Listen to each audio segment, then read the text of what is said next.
السلام عليكم ورحمة الله وبركاته. أصحابتك وحرن جنال كمركز السود وهذا أدي هذا ومهتسنتين وأربع سجال لبعتك بيش الكوبات جانوري سنة كلبضة كل يشان يلبعتك. مقال كانوا حربا إن الذي كله وذاقوه مدحوين دونالد جي ترامب أيام أنت وحوا صحيح شرعي دي سي وجوه الرئي أو كونغرس كأيميل مريان إلا يمركي مدحتني ماذا لو داريي أس لبعتنكي بيشان أينو كجرنه.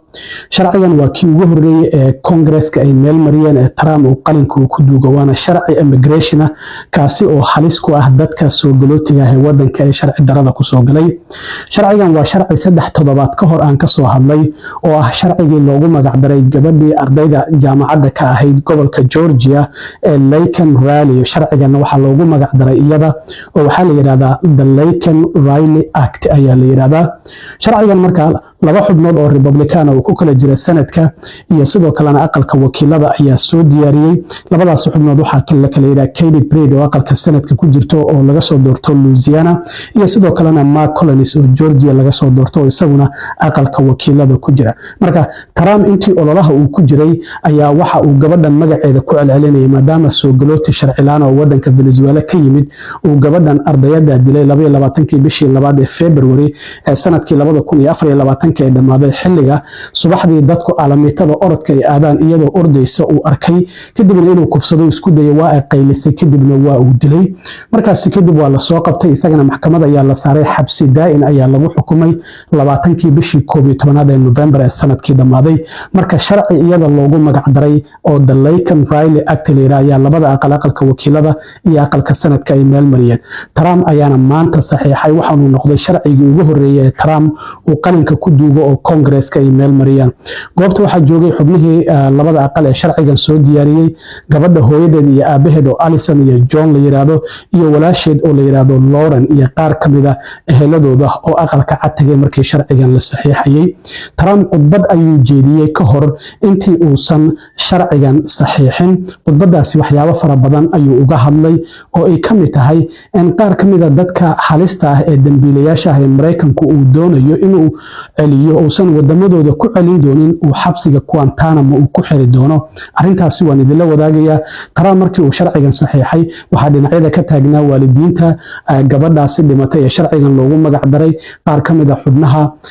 Republicanka iyo Dimuqraadiga waliba waa ay joogeen. Qalinkii uu ku saxiixana gabadha hooyadeed ayuu u dhiibay halka qalimaan kale oo meesha tiilana aabaheed iyo xubnihii sharcigan soo diyaariyay waliba gabadha walaasheedii uu ku wareejiyay. Marka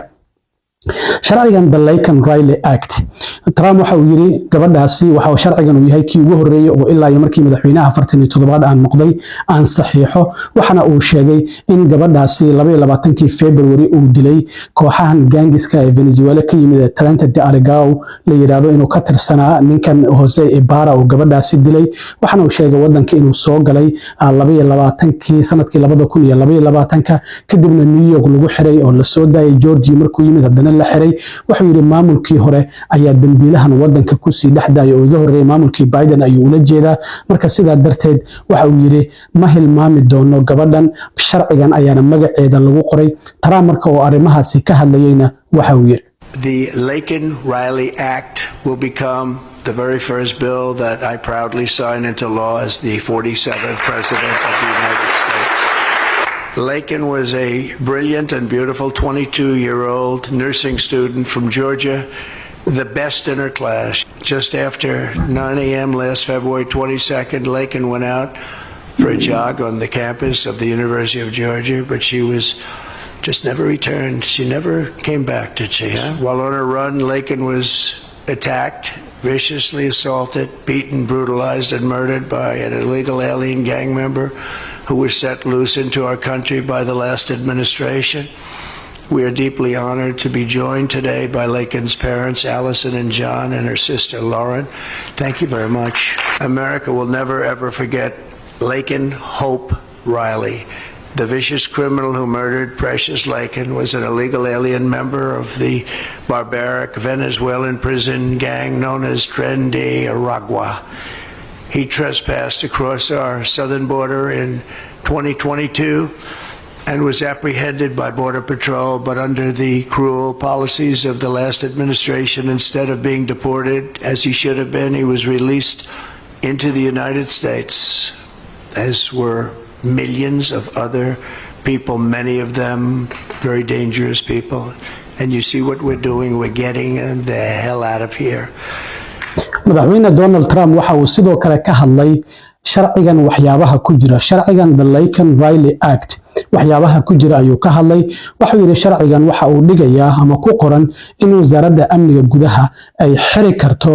dhammaanba qof kasta oo looga shakiyo sharcigan oo dad soo galowta sharci darro oo looga shakiyo in uu waxaday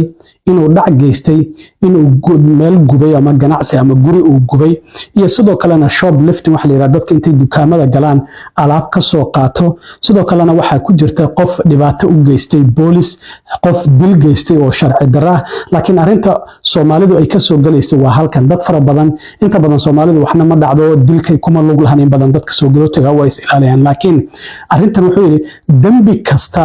oo ay ka dhalan karto ayuu yiri dhimasho ama dhaawac khatar ah dadka inta badan leesan ay qaateen wadanka sharci darrada ku soo galay adoo gaari wada marka uu xooli ku wada xawaare ka daran xawaarihii loogu talagalay wadadaasi hadii qof muwaadin ah dhaawacdo dhaawac halis ama aad disho waa lagu xirayaa horeyna waa laga masaafurinaya marka arintaasi dadka taraagiyada wada oo wadanka sharci darrada ku soo galay kuwa gawaarida yar yar wataba waa inaad sharciyada wadooyinka aad u hoggaansantaan arintaasi saameyn ay meeshaasi dadka Soomaalida ay uga yeelan kartaa marka waxa uu yiri arimahaasi oo idil qofkii lagu helo waxay macnaheedu tahay waa la xiri karaa waana la masaafurin karaa markii ugu horeysay sharcigan gobolada waxa uu ogolaanayaa inay dacweeyaan dawladda federaalka hadii ay ku guuldareysato sharciyada immigrationka ee wadanka inay dhaqan geliso gobolada ayaa taasi awood u siinaya Trump oo arimahaas ka hadlayayna waxa uu yiri Under the law I'm signing today, the Department of Homeland Security will be required to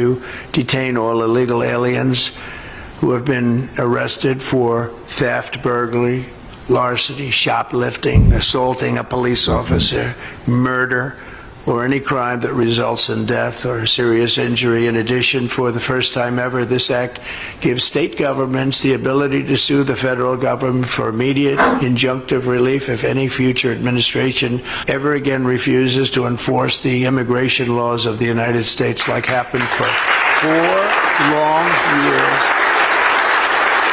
madaxweyne Donald Trump waxa uu sidoo kale amaanay ninka uu xil saaray arimaha xadka iyo masaafurinta Tom Harman iyo wasiirka amniga gudaha Kristen Noem oo labaduba meesha fadhiyay waxa uu yiri Tom Harman waa saaxiibkay waana sidoo kalena qof qaas ah waxa uu yiri tirooyinka aan arkayno waa tirooyin la yaab leh waxa uu yiri xadka oo aan ogeyn in sanad ka hor sidii uu ahaa oo kumanaan qof ay maalin kasta soo galayeen hadda waa zero oo hal qof iskuma soo dayiyo inuu xadkeena soo galo dad badan arintaas waxay u maleynayeen in aysan suuragal ahayn Tom Harman oo waxa la arkay sidoo kale sulka u taagay Trump oo dhahayo hawl fiican ayaan halkaasi ka wadnaa Trump waxa uu sidoo kale yiri ilaa iyo September sanadkii la soo dhaafay ee 2024 425,000 oo soo galootay sharci darro oo dambiilayaal ah ayaa wadooyinkeena waxa uu yiri sidaas u dhax mushaaxay iyagoo xur ah waxaana kamid ahaa 13,099 qof oo iyagana dambi lagu helay 50% wuxuu yiri hal qof iyo ka badan ayay dileen marka sidaa darteed waxa uu yiri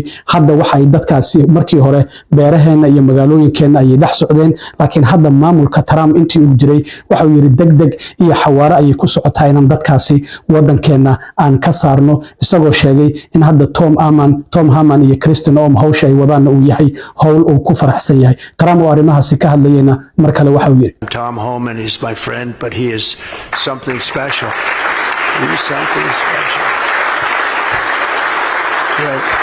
And Tom and Christy, the numbers are unbelievable. What's happened? It's like just shut down. Nobody thought that was even possible. It's just shut down. They showed an area that a year ago had thousands and thousands of people rushing into our country. And today there was nobody there. It was like a beautiful sight. As of last September, 425,000 illegal alien criminals were roaming free, including 13,099 convicted illegal alien murderers, of which about almost 50% killed more than one person, and they were roaming all over the country in our farms, in our cities. Under the Trump administration, we're moving with urgency and speed to get these vicious and violent criminals the hell out of our country and to restore law and order to our suburbs, our cities, and our towns. And we're going to do it with Tom and with Christy and with all of the people that are working so hard on this. This week, compared to a comparable time a year ago, think of this, The number of illegal border crossers has already fallen by more than 100%. ugu dambeyntii madaxweyne Donald J. Trump waxa uu sheegay inuu saxiixay maanta wareegto kale oo ku amrayo wasaaradda amniga gudaha iyo wasaaradda gaashaandhigga uu leeyahay xabsiga Guantanamo waa in la diyaariyaa goob qaada ilaa iyo 30,000 oo qof oo sariiro halkaasi la dhigaa waxaana geyn doona ayuu yiri maxaabiista kuwa ugu xun oo yiri dambiilayaasha kuwa ugu xun kuwaasi oo xitaa aanan ku aamini karin ayuu yiri dadka in ay wadamadoodii aan u dhiibno maxaa yeelay ayuu yiri dib ayay noogu soo laabanayaan haddii aan wadamadooda aan u masaafurino waxaana uu sheegay sidoo kale inay adag tahay in xabsiga Guantanamo laga soo baxo waa meel ay adag tahay in laga soo baxo ayuu yiri marka sidaas darteed ayaa waxa uu sheegay in dambiilayaasha kuwa ugu xun aysan wadamadooda u dhiibi doonino halkaas ay geyn doonaan xubnaha Congress-ka ama aqalka Congress-ka ayaa sidoo kale waxa uu ka codsaday in ay lacag ay ansixiyaan taasi oo sheegay inaan dib ugu soo celinayno madax banaanida xuduudaheena wadankana aan uga masaafurinayno ayuu yiri tiro fara badan oo soo galooti sharci darro ah marka Trump oo arrimahaasi ka hadlayayna waxa uu yiri Today I'm also signing an executive order to instruct the Departments of Defense and Homeland Security to begin preparing the 30,000 person migrant facility at Guantanamo Bay. Most people don't even know about it. We have 30,000 beds in Guantanamo to detain the worst criminal illegal aliens threatening the American people. Some of them are so bad we don't even trust the countries to hold them because we don't want them coming back, so we're going to send them out to Guantanamo. This will double our capacity immediately, right? And that's a tough place to get out of. Today's signings bring us one step closer to eradicating the scourge of migrant crime in our communities once and for all. And it was just it's just an unforced error that we even have to be doing this. Now we need Congress to provide full funding for the complete and total restoration of our sovereign borders, as well as financial support to remove record numbers of illegal aliens. sidoo kale madaxweyne Donald Trump intii hadlayay waxa uu sheegay wareegtadii shalay lagu muransanaa oo la dhahayay deeqihii gobolada Mareykanka la siin jiray ayaa la joojiyay arintaasi aqalka cad waxa uu sheegay Trump in ay dib uga laabteen oo hadda wareegtadaasi gabi ahaanba ay dawladdu ka laabatay shalayna waa anagii ogeyn in garsoore oo arintaasi joojiyay ilaa Isniinta soo socota marka aqalka cad dib ayuu arintaasi uga laabtay sida Trump uu sheegay dadkii la dhahayo section 8kii iyo caafimaadkii iyo waxyaabo fara badan ayaa wareegtadaasi Trump uu joojiyay marka aqalka cad maanta waxay cadeeyeen inay dib uga laabteen aad iyo aad u mahadsantiin asxaabta intaan mar kale kulmi doono waa saaxiibkeen cilmi waaro idin la sida iyo nabadgelyo